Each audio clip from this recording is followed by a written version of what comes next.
cultural invasion is done through dominance, right? But it is also the product through which dominance is achieved, right? So all of these four characteristics of the anti-dialogical system that we are talking about, of course, they are interconnected. But he's now moving into Erich Fromm,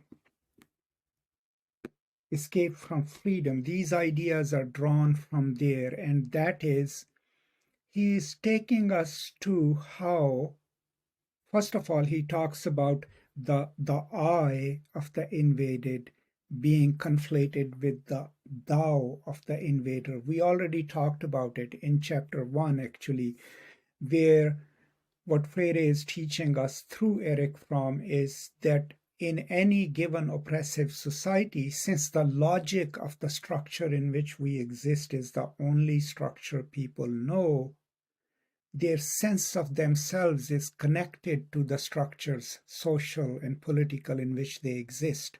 So part of the role of an education then is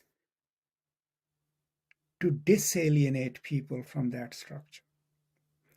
Here, where he's moving towards the end of these paragraphs is the basic structuring of human psyche, of children's psyche, right? And what he's trying to then suggest is that whatever structure exists outside the household, social, political, shapes in one way or the other the dynamics within the household where children are raised. Now, if the structure in which we exist is patriarchal and is top down, where one group is seen as superior and other is inferior, chances are that that would be replicated in child rearing, in how the household operates. And that will have a deep impact on the psyche of children and how they internalize the world in which they live. But there is a footnote here too, and that is footnote number 30, in which he says is that we make a mistake when we read children's behavior as they are growing up, when they defy their parents or the authority, as rebellious. What he's saying is that's not necessarily rebellious, it's children, what Fromm would call our natural tendencies to freedom, they responding to the structures that are imposed on them.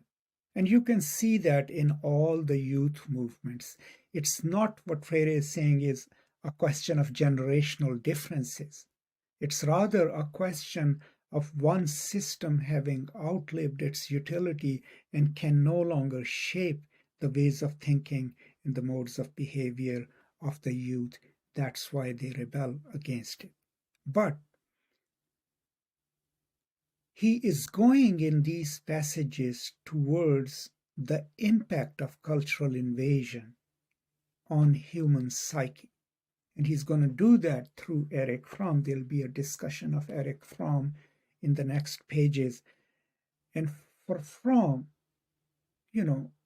as a scholar and as a psychiatrist and psychoanalyst, the possibility of freedom is deeply connected to reflection and to praxis and to knowing first, knowledge and love. I mean, he has a book on love. Knowing the world in which we live and how it shapes is crucial. And that has been the project of Pedagogy of the Oppressed, that unless we question the very matrix in which we live, the very system that has been created through manipulation, through divide and rule, through conquest, and now through cultural invasion, we cannot change the way we live, and we cannot make this world into a better and just place.